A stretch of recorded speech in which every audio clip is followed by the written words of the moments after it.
And Hearns is going to try to win some new respect. And the Hearns that you see is not the Hearns that you have seen in the past. This morning, he weighed in at 153.5 pounds. The former welterweight trying a dangerous route, Brent, through the middleweight ranks to hopefully get back to the man who has become his obsession, the welterweight king, Sugar Ray Leonard. Let's look at it.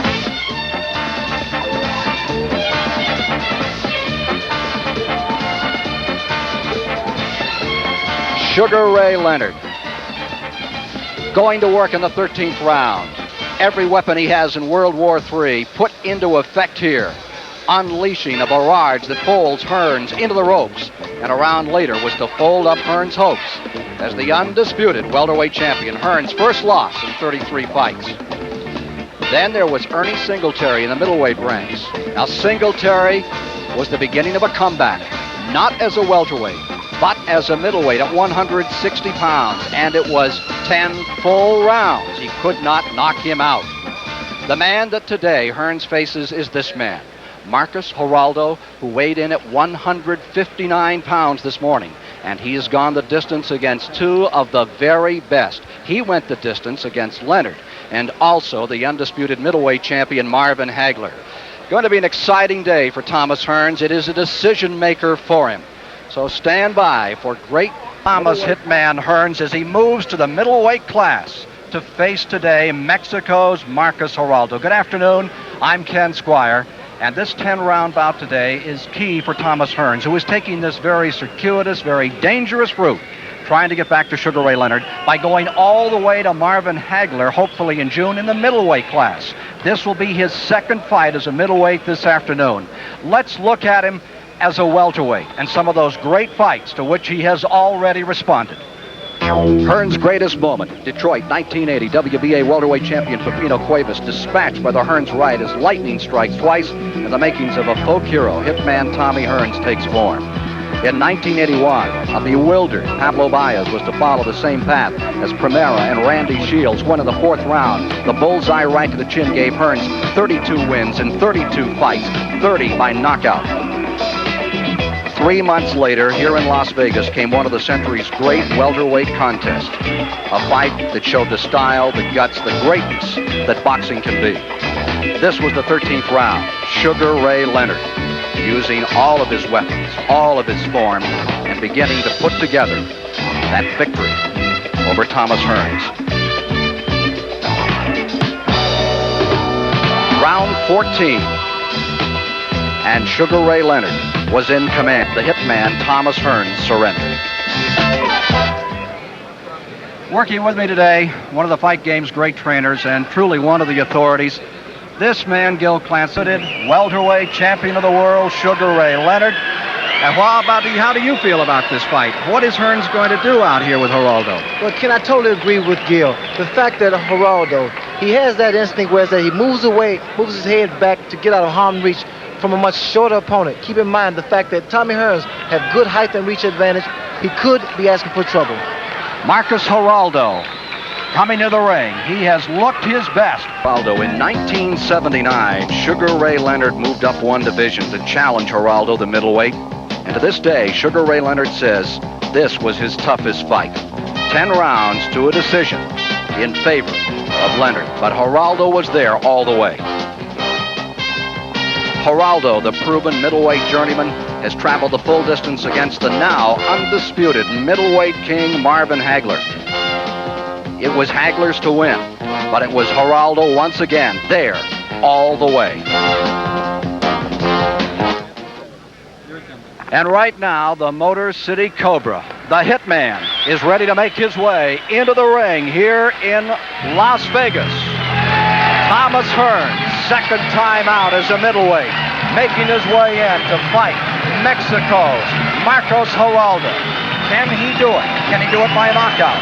All those questions to be resolved this afternoon here on CBS Sports Saturday. Here in the state of Nevada, fight is scored on a 10-point must system. And let's go up ringside now for the introduction of the fighters from ring announcer Chuck Hall. Weighing 159.5 pounds, here is Marcos Geraldo. And in the ring corner, From Detroit, Michigan, wins by KO. weighing 153 1/4 pounds, the former WBA welterweight champion of the world, the Motor City Cobra, Thomas Hearns. 10 rounds of boxing.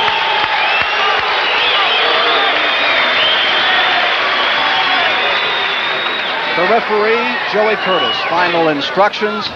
Now, the last time that this man, if we take a look at the tail of the tape, when Geraldo was in trouble was against Hearns' stablemate, Caveman Lee, who took him out in the first round. Well, that was more or less of a freak because Geraldo had Caveman Lee just about out, ran across to finish him and got hit with a good punch himself, what we call a sucker punch. Round one, Marcus Geraldo, middleweight class for Thomas Hitman Hearns in white, Geraldo in blue. You know, Ken, we have a small ring here, and Tommy Hearns is so tall, it looks like he could almost reach across the ring from his corner and jab Geraldo while he's sitting down. Well, I've been in the ring with both fighters. I've defeated both fighters. I know their weaknesses. Geraldo doesn't come out that fast in the earlier rounds. I think this is when Tommy Hearns has a great advantage as far as getting his man out of the ring soon. How about to the body? Caveman Lee took out Geraldo with some body shots. But Geraldo's a durable fighter. In fact, I think he just happened to catch Geraldo. Here, both fighters, they're going for the big one. They want to win. In fact, I think Tommy Hearns is motivated because he wants to fight me again. He certainly does. Do you want to let him? I will let Tommy as soon as he admits that there was no way he could have continued the 14th round. He's yet to admit that, Ken. Well, Emmanuel Stewart has. He acceded to that. Well, Tommy has a lot of pride. In fact, I sense that Tommy will win, although the longer the fight goes, the tougher it's going to be for Tommy because Geraldo, again, is a very tough and durable big guy. Good left hand thrown by Thomas Hearns as he hooks to the head of Marcus Geraldo of Mexico. You know, when Duran moved up in weight class, he lost a lot of his punching power. He found when he hit the bigger, heavier guys that they didn't go the way the lightweights did. I don't think Tommy has Marcus Geraldo down in round number one, trying to pick himself up. In the corner directly above us, Hearns corner at 8. He's trying to get to his feet. He's up, he's down again. It is a knockout in round number one. The Hitman hit it. Well, Ken, Tommy definitely needed a knockout, especially after I defeated him. The fact that it's going to help him out psychologically speaking. Great fight for Thomas Hitman Hearns as he's back in that one-round form which he used to have as he blitzes Marcus Geraldo. And it is the second time that an Emmanuel Stewart fighter has taken out Geraldo in the first round. That, all action to the head. Well, that was quite a surprise to me. I'd like to see the tape on this. I'd like to see the punches that took him out. Well, I think it was 2 overhand rights, although he caught Geraldo and caught him early. We're going to look at the entire round from the very beginning as things were just beginning to get started. They hardly had time to say hello, and it was good night nurse for Marcus Geraldo as he took some solid shots to the head, the left and the right hand, all week long as we watched Thomas Hearns train. He looked sharp, he looked fast, and he certainly looked powerful here today, Gil Clancy. Ladies and gentlemen, the time. 1 minute, 48 seconds of the first round. 48 seconds of round number one. And once again, Thomas Hearns has come through victorious with a one-round knockout.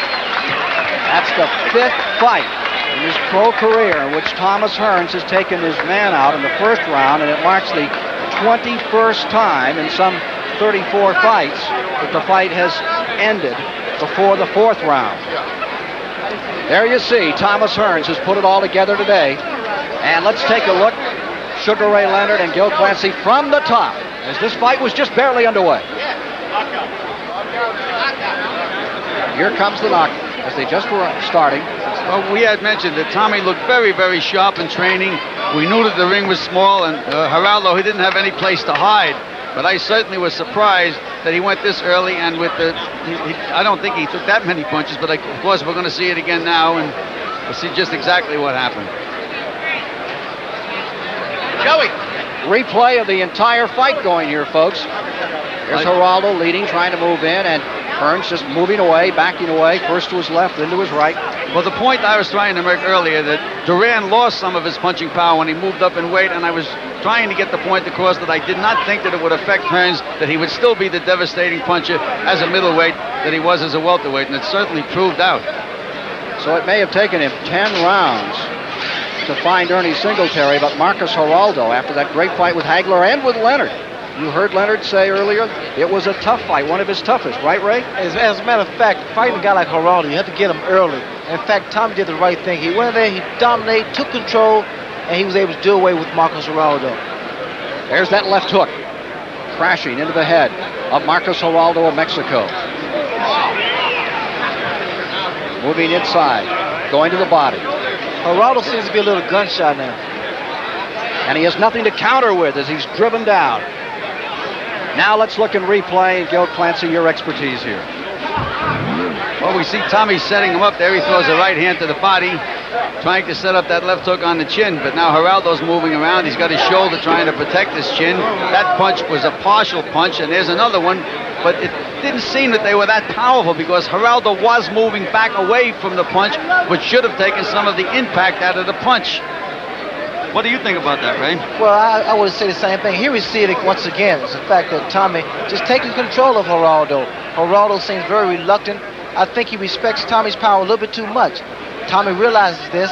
He has the instinct to take advantage of a fight. That overhand right there, and he followed once again with a double right hand. And Geraldo goes down. Clubbing his man to the floor. Thomas Hearns is the winner here. Now let's go to New York and Brent. Knockout, round number 1 for the Hitman Thomas Hearns. Congratulations, Thomas. How do you feel? I feel good right about now, Ken. I feel that all my hard training paid off for me. I did a lot of work for getting myself prepared for this fight, and I feel that everything paid off really well for me. All right, we're going to take a look in just a moment, right now, at what you did to Mexico's Marcus Geraldo. Now, you tell us what happened here. Okay, at first I was just feeling him. I was using the left hand, trying to get him to watch the left hand. And as I got him watching the left hand, he started dropping his hand, and I seen an open where I could use a right hand as a jab, and made that very effective. When I was able to do that, I was able to do more. Were you surprised from another angle at how easily this fight seemed to go for you? I mean, did go easily. Well, I expected a lot of trouble out of Geraldo, which Geraldo had fought a few of the best and was able to hold up.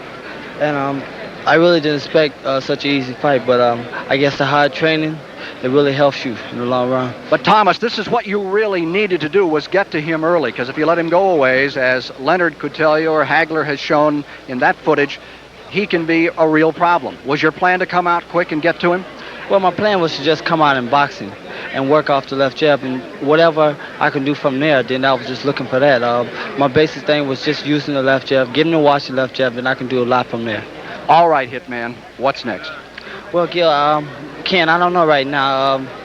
Everything is just open right now for me at the moment, but I'm sure we'll be working on something pretty soon. Well, we understand that Hagler may be in June, but there's a gentleman right down here at ringside named Ray Leonard. How do you do? You have anything to say to him?